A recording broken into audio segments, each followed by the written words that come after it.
በዙሪያችሁ ያሉ ሰዎችን አስተውላችሁ ታውቃላችሁ? አንዳንዶቹ ከምንም ተነስተው በዜሮ ጀምረው ከጥቂት ዓመታት በኋላ አስገራሚ ሀብት ማማ ላይ ይወጣሉ። ሌሎች ደግሞ ቀኑን ሙሉ ሲለፉ ሲሮጡ እና ላባቸውን ጠብ ሲያደርጉ ይውሉና ዓመታት ቢያልፉም ያው የነበሩበት ቦታ ላይ ቆመው ይገኛሉ። ታዲያ የዚህ ትልቅ የህይወት ልዩነት ሚስጥር ምንድን ነው? ብዙዎቻችን ድህነት ማለት የገንዘብ ማጣት ይመስለናል። ስኬት ደግሞ የእድል፣ የዘመድ ወይም የቤተሰብ ዳራ ውጤት እንደሆነ አድርገን ራሳችንን እናታልላለን። ነገር ግን እውነቱ ከዚህ የራቀ ነው። በሀብታሞችና በድሃዎች መካከል ያለው ዋነኛውና ትልቁ ልዩነት የባንክ አካውንታቸው ሳይሆን አእምሯቸው ውስጥ ያለው አስተሳሰብ ወይም ማይንድሴት ነው። እንኳን ወደ ኪንግ ህይወት በደህና መጣችሁ። ዛሬ የምናወራው ስለ ገንዘብ ብቻ ሳይሆን ገንዘብን ስለሚያመጣው ትልቁ ሞተር ስለ አእምሯችን ነው።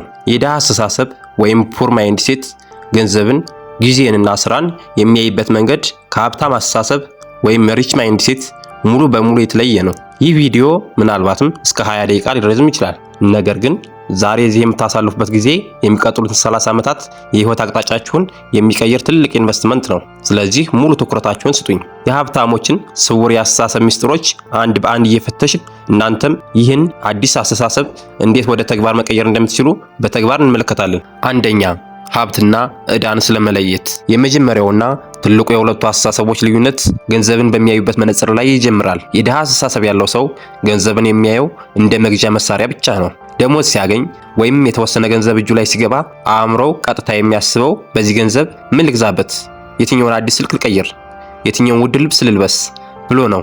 ዓላማው ሀብታም መሆን ሳይሆን በሰዎች ፊት ሀብታም መስሎ መታየት ነው። በዚህም የተነሳ ገንዘቡን ሙሉ በሙሉ ወደ ኪሱ በማያስገቡና ሴታቸውን በሚቀንሱ ቁሶች ላይ ያጠፈዋል። በሌላ በኩል የሀብታም አስተሳሰብ ያለው ሰው ገንዘብን የሚያየው ልክ እንደ ዘር ነው። ሀብታሞች ገንዘብ ሲያገኙ ወዲያውኑ አያጠፉትም። ይልቁንም ይህን ገንዘብ እንዴት አባዝቼ ሌላ ገንዘብን እንዲያመጣልኝ አድርገው ብለው ያስባሉ። እነሱ ትኩረት የሚያደርጉት ገንዘብን ወደሚያስገቡላቸው የገቢ ምንጮች ወይም ሀብቶች ላይ ነው። እውነተኛ ሀብታሞች የቅንጦት ዕቃዎችን የሚገዙት ኢንቨስት ያደረጉት ገንዘብ አትርፎ ከሚያመጣላቸው ትርፍ ላይ እንጂ ከዋናው ካፒታላቸው ላይ አይደለም። ይህንን የሀብታሞችን የገንዘብ እይታ ሚስጥር ከተረዳን ዘንድ አሁን እያንዳንዳችን በህይወታችን ልንተገብረው ወደሚገባ ወሳኝ እርምጃ እንለፍ። ከዛሬ ጀምሮ የገንዘብ አጠቃቀማችሁን ሙሉ በሙሉ ልትቀይሩ ይገባል። ደሞዝ ወይም ገቢ ስታገኙ ከመዋባችሁና ከማጥፋታችሁ በፊት መጀመሪያ ለራሳችሁ ከምታገኙት ገቢ ላይ ቢያንስ 10 ወይም 20 በመቶውን ለይታችሁ በማውጣት ሙቀታችሁን ለሚያሳድግ ትምህርት፣ ለትንሽ ንግድ መነሻ ወይም ለወደፊት ኢንቨስትመንት በ80 በመቶ ገቢያችሁ ብቻ መኖር ልመዱ። ሀብታም መስሎ ከመታየት ይልቅ በእውነት ሀብታም ለመሆን መወሰን እና ጊዜያዊ የሆኑ የቅንጦት ፍላጎቶቻችሁን ለተወሰኑ ዓመታት ማዘግየት አለባችሁ። እያንዳንዱ የምታወጡት ሳንቲም ሌላ ሳንቲም ይዞላችሁ እንዲመጣ አድርጋችሁ ማሰብ ስትጀምሩ የንጉሳዊ ሀብት ጉዟችሁ በይፋ ተጀመረ ማለት ነው። ሁለተኛ፣ ጊዜን በገንዘብ አለመሸጥ። ወደ ሁለተኛው ጥልቅ ልዩነት ስንመጣ ጊዜና ስራን የሚመዘኑበትን ሚዛን እናገኛለን። የድሃ አስተሳሰብ ያላቸው ሰዎች ጊዜያቸውን በገንዘብ ይሸጣሉ። አእምሯቸው ፕሮግራም የተደረገው በቀን 8 ሰዓት ከሰራሁ የዚህን ያህል ሰዓት ደሞዝ አገኛለሁ በሚል ስሌት ነው። ነገር ግን በቀን ውስጥ ያለው ሰዓት 24 ብቻ ስለሆነ የቱንም ያህል ብትለፉ ከ24 ሰዓት በላይ መሸጥ አትችሉም። ገቢያችሁም በዚህ ልክ ተገደበ ይሆናል። የሀብታም አስተሳሰብ ያላቸው ሰዎች ግን ጊዜያቸውን አይደለም የሚሸጡት። እነሱ የሚሸጡት ውጤትን ወይም እሴትን ነው። አንድ ሀብታም ሰው አንድን ችግር በአንድ ሰዓት ውስጥ መፍታት ከቻለ የሚከፈለው ላጠፋው የአንድ ሰዓት ጊዜ ሳይሆን ላመጣው ትልቅ መፍትሄ ነው። እነሱ ስርዓትን ወይም ሲስተምን ይገነባሉ። ሌሎች ሰዎችና ገንዘብ ለእነሱ እንዲሰሩላቸው ያደርጋሉ እንጂ እነሱ ለገንዘብ ብለው እድሜ ልካቸውን አይሰሩም። ታዲያ ይህን የተለመደ የድሃ አስተሳሰብ ሰብረን በመውጣት ጊዜያችንን ወደማይነጥፍ ሀብት ለመቀየር ምንድነው ማድረግ ያለብን? መልሶ የሚጀምረው ከዛሬ የዕለት ተዕለት ውሏችሁና ለራሳችሁ ከምትሰጡት ዋጋ ነው። ከዛሬ ጀምሮ በሰዓት መከፈል አቁማችሁ በምታመጡት ውጤት መከፈል ወደምትችሉበት ደረጃ ራሳችሁን ማሳደግ አለባችሁ። ይህ ማለት ደግሞ አዲስና ገበያው ላይ በከፍተኛ ዋጋ የሚፈለግ ክህሎት ወይም ሃይ ኢንካሚንግ ስኪል መማር መጀመር አለባችሁ ማለት ነው። ስራችሁን በምታከናውኑበት ቦታ ላይ ማንም ሰው በቀላሉ ሊተካችሁ በማይችልበት ደረጃ ዕውቀታችሁን አሳድጉ። በተጨማሪም ከዋና ስራችሁ ውጭ በምትገኙበት ጊዜ እንኳን አነስተኛ ገቢ ሊያስገኝላችሁ የሚችል አዲስ ገቢ ምንጭ ለመፍጠር ዛሬውኑም ማሰብና ማቀድ ጀምሩ። የጊዜያችሁ ዋጋ የሚጨምረው እናንተ በራሳችሁ ላይ የምታፈሱት እሴት ሲጨምር ብቻ ነው። ሶስተኛው ፍርሃትን ማሸነፍ እና አደጋን መውሰድ። ሶስተኛውና ብዙዎችን ወደ ኋላ የሚጎትተው አስተሳሰብ ልዩነት ለውድቀትና ለአደጋ ወይም ሪስክ ያላቸው አመለካከት ነው። የድሃ አስተሳሰብ ያለው ሰው ሁልጊዜም የሚመራው በፍርሃት ነው። ያችን ያገኛትን ትንሽ ገንዘብ ወይም ያለበትን ምቹ የሥራ ቦታ ላለማጣት ሲል ምንም አይነት አዲስ ሙከራ አያደርግም። ቢከስርስ? ቢበላሽስ? ሰዎች ቢስቁብኝስ? የሚሉ ጥያቄዎች አእምሮን አስሮ ያስቀምጡታል። ውድቀትን እንደ ዓለም መጨረሻ ስለሚያየው ምንም ነገር ሳይሞክር ባለበት መቆምን ይመርጣል። ነገር ግን የሀብታም አስተሳሰብ ያላቸው ሰዎች የስኬት መንገድ በውድቀት የተሞላ እንደሆነ ጠንቅቀው ያውቃሉ። እነሱ ገንዘብ ሊያጡ እንደሚችሉ እያወቁ የተሰላ አደጋን ወይም ካልኩሌትድ ሪስክ ይወስዳሉ። ቢወድቁ እንኳን ውድቀቱን እንደ መማሪያ ክፍል እንጂ እንደ ማብቂያ አይቆጥሩትም። ለእነሱ ትልቁ አደጋ ምንም አይነት አደጋ ለመውሰድ ነው። ወደ ንጉሳዊ የሀብት ማማ ለመውጣት ይህንን ስር የሰደደ ፍርሃት ማሸነፍ ግድ ይላችኋል። አሁን በሕይወታችሁ ውስጥ ልትተገብሩት የሚገባ ወሳኝ እርምጃ ስህተትን ለመስራት ራሳችሁን ነፃ ማድረግ ነው። ያንን ለረጅም ጊዜ ስታስቡት የነበረውን የቢዝነስ ሐሳብ፣ አዲስ የትምህርት መስክ ወይም የህይወት ውሳኔ ዛሬውኑ ጀምሩት። ሁሉን ነገር ፍጹም እስኪሆን አትጠብቁ። ትንንሽ አደጋዎችን መውሰድ ልመዱ። ለምሳሌ ትንሽ ገንዘብ መድባችሁ አዲስ ንግድ ሞክሩ። ብትከስሩ እንኳን ያገኛችሁት ልምድ በሚሊዮን የሚገመት እውቀት ነው። ፍርሃት ሁልጊዜም ከማታውቁት ነገር የሚመነጭ በመሆኑ እውቀታችሁን እያሰፋችሁ ስትሄዱ ፍርሃታችሁ እየጠፋ ይሄዳል። ስኬት የሚጀምረው ምቾት ከሚሰማችሁ ቀጠና ወይም ኮምፎርት ዞን ወጣችሁ የማይመቸውን መንገድ መጓዝ ስትጀምሩ ነው።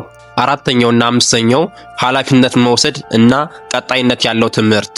አራተኛውና አምስተኛው የአስተሳሰብ ልዩነቶች እርስ በርስ የተሳሰሩ ናቸው። እነሱም የተበዳይነት ስሜት።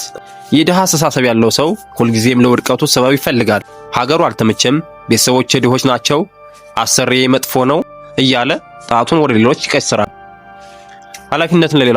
በተጨማሪም አንዴ ትምህርት ቤት ከጨረሰ በኋላ መጽሐፍ ገልጦ አያነብም። ሁሉንም አውቃለሁ በሚል የቆመ አስተሳሰብ ወይም ፊክስድ ማይንድ።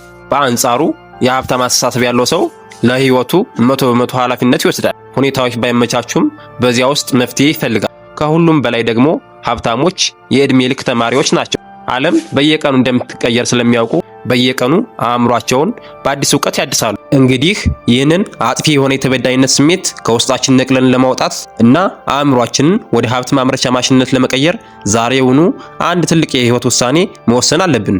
እሱም የህይወታችሁን መሪነት ሙሉ በሙሉ በእጃችሁ ማስገባት ነው። ከዛሬ ጀምሮ ማማረርን፣ ሌሎች መውቀስን እና ስበብ መደርደርን አቁሙ። በእጃችሁ ባለው ነገር መፍትሄ ማምጣት ላይ ብቻ አተኩሩ።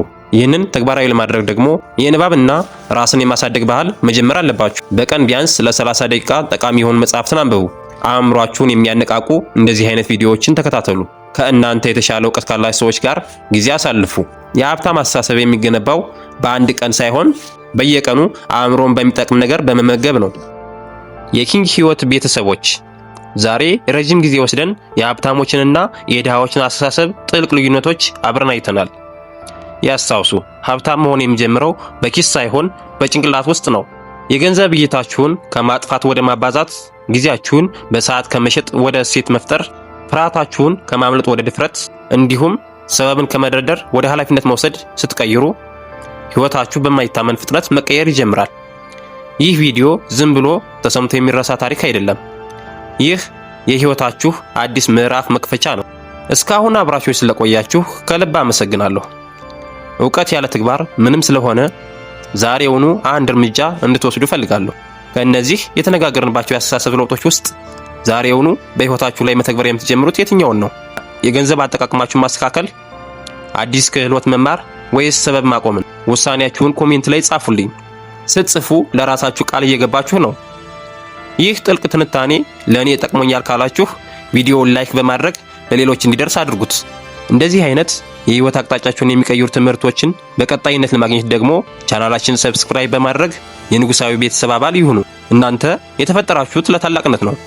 ስለዚህ አስተሳሰባችሁን ቀይሩና ህይወታችሁን እንደ ንጉስ ምሩት። በሚቀጥለው ቪዲዮ እስክንገናኝ ቸር እንሰንብት።